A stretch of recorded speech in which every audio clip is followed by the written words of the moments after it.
ঝাড়খণ্ডের নিরসা থানার অন্তর্গত গোপীনাথপুর, কাপাসখাড়া, দহিবাড়ি এই 3 জায়গায় ধস নামার ফলে এখনো অবধি আশপাশের গ্রামের 4 মহিলা 1 পুরুষের দেহ উদ্ধার হয়। তড়িঘড়ি গঠন করা হয় এসআইটি দল গঠন করা হয়, যার নেতৃত্ব দিচ্ছেন ধানবাদের ডিসি সঞ্জীব কুমার সিং। তার নেতৃত্বে সমস্ত কবলিত এলাকা পরিদর্শন করে দেখছে এই দল। ডিসি জানান, এই ঘটনায় 5টি দেহ উদ্ধার হলো। সঠিকভাবে জানা যাচ্ছে না কতজন মারা গেছে, তদন্ত করে দেখা হচ্ছে। তবে নিহত ব্যক্তিদের পরিবারকে কোনো রকম ভাবে কাজ করা হবে না। এর সাথে যারা এই কাজগুলো করেছেন তাদেরকে গ্রেপ্তার করে কঠোর ব্যবস্থা নেওয়া হবে। किस वजह से घटा आपको लग रहा है? देखिए,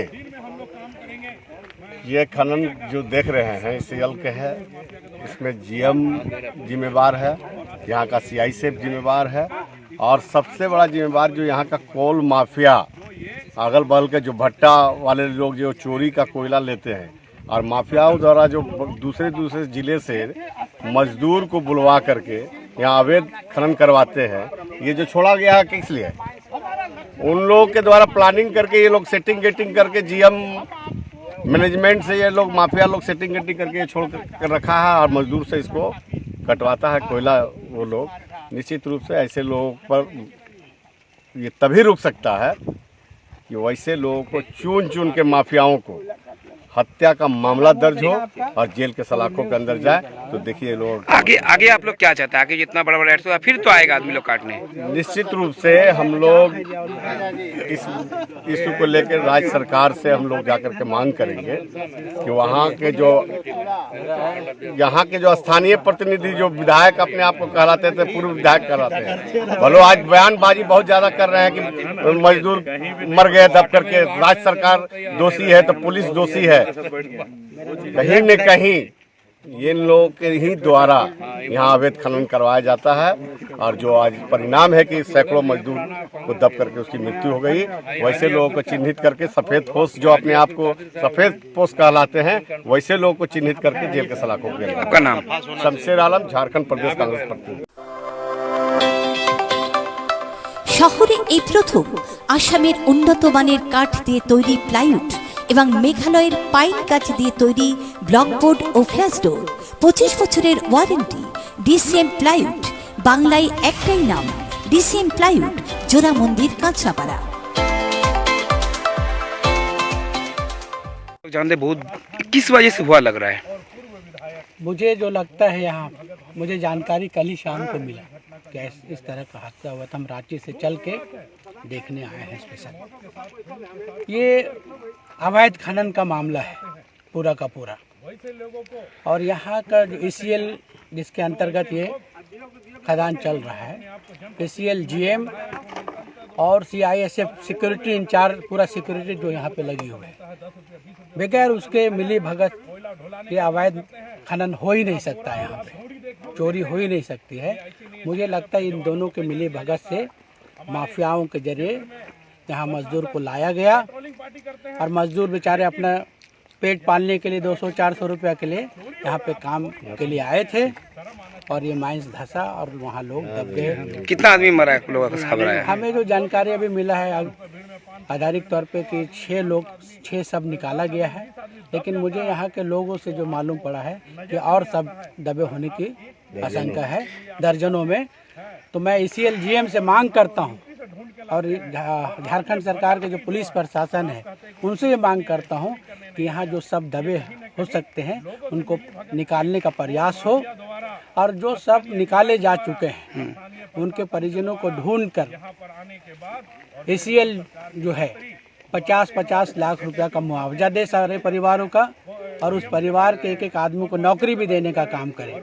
और जो माफिया यहाँ काम करा रहे हैं, तो ऐसे माफिया को झारखंड सरकार पुलिस प्रशासन चिन्हित करके पकड़े और हत्या का मामला दर्ज करके उनको जेल में डालने का काम। देखा जा रहा है जब इतना बड़ा घटना होने का बावजूद भी देखा जा रहा है पीछे में बहुत सारा गांव वाला अभी भी झूली लेके खड़ा हुआ है। इस बारे में आप लोग क्या बोलेंगे?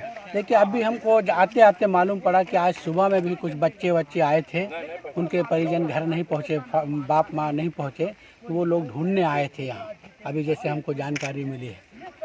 तो मुझे लगता है कि झारखंड सरकार को भी संज्ञान लेकर इस पर कार्रवाई करनी चाहिए, और जो भी दोषी है इस पे कड़े से कड़े कानून के तहत कार्रवाई हो। देखा जाए कल घटना घटी है, आज भी आ रहा है, तो इतना बड़ा बड़ा सब जो रेट होल्स किया गया है वो तो फिर दुर्घटना घटेगी, क्योंकि कभी भी कुछ दुर्घटना हो सकता है और आदमी मारा जाएगा। इस बारे में क्या चाहते हैं आप लोग? मैं चाहता हूं कि अवैध खनन तो पहले बंद हो।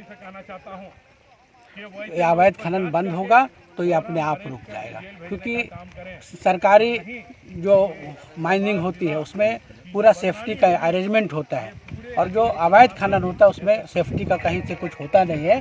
तो ये अवैध खनन बंद होगा तो ये चीज़ें रुक जाएगी। कुछ दिन पहले बंगाल पुलिस यहाँ पर विजिट करने, उन लोग को भी हैकल किया गया, इस बारे में आप लोग क्या बोलेंगे? माफिया के द्वारा मैंने कहा था, ऐसे जो लोग इस तरह का काम कर रहे हैं ऐसे लोग को चिन्हित करके उनको जेल में डालने का लिप्त हैं। जैसे अभी कई जगहों पर सूचना आती है कि बंगाल से भी कुछ लोग लेबर्स को लेके आते हैं और असुरक्षित माइनिंग कराते हैं। इन केस कोई मिसहैप होता है, अगर वो प्रशासन के संज्ञान में नहीं आया, लोग बॉडी लेके चले गए, तो आगे की कार्रवाई नहीं हो पाती। वो तो एक चीज़ है, लेकिन जो मेन एक्यूज्ड है, जो मेन दोषी है, उस तक हम लोग नहीं पहुंच पाते। तो वो स्थानीय पुलिस को भी, ECL को भी, BCCL को भी, सभी को निर्देश दिया गया कि मेन फोकस उन चीज़ पर करें। सर एक और बात है, यहाँ पे कोयला चोर यहाँ पर लगातार हावी हो जाते हैं ECL प्रबंधक और इनके मैनेजमेंट पे। काफी मना करने के बावजूद भी कोयला चोर इतने संख्या में होते हैं कि उन्हें वापस से पीछे जाना पड़ता है। क्या कुछ कहेंगे प्रशासन को लेकर? यहाँ इसमें जो माइनिंग लीज एरिया है, बेसिकली जो माइनिंग कंपनी है, चाहे ECL हो या BCCL हो, उनका क्षेत्र रहता है।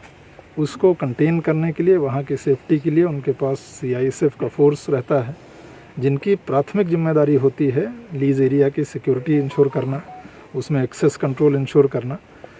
इन केस विधि व्यवस्था की कोई समस्या उत्पन्न होती है या कहीं पर ज़्यादा लोग विरोध कर रहे हैं, CISF को अतिरिक्त अगर बल की आवश्यकता होती है तो जिला पुलिस को ये स्टैंडिंग इंस्ट्रक्शंस हैं, स्थायी आदेश हैं कि वो वहाँ पर जांच करके कार्रवाई करें, जो लोग व्यवधान कर रहे हैं उन पर कार्रवाई करें। लेकिन जो कल की घटना हुई है, इस तरह की घटना नहीं हो सके, इसके लिए ये बहुत ज़रूरी है कि कोल कंपनी भी अपने क्षेत्र में असुरक्षित खनन नहीं होने दे। उनका जो वर्कफोर्स है, उनकी जो सिक्योरिटी है, उसके साथ उसको कंट्रोल करें।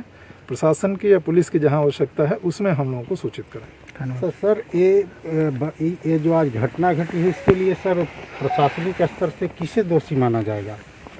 देखिए, अब मैंने शुरू में जो आपको कहा, सबसे मुख्य दोषी इसमें जो व्यक्ति लोगों को असुरक्षित माइनिंग में फोर्स करके, उनको कुछ पेमेंट करके उनको यहाँ लेके आते हैं। ECL का माइनिंग एरिया है, एज ए कंपनी इनको ये इंश्योर करना है कि इनके क्षेत्र में अगर असुरक्षित माइनिंग कहीं हो रही है जिसमें किसी के जान माल की क्षति हो सकती है, तो उस पर रोकथाम की कार्रवाई करें। जो भी मैंने बताया कि ज़रूरत पड़े FIR दर्ज कराएं, स्थानीय पुलिस की आवश्यकता है वो लें।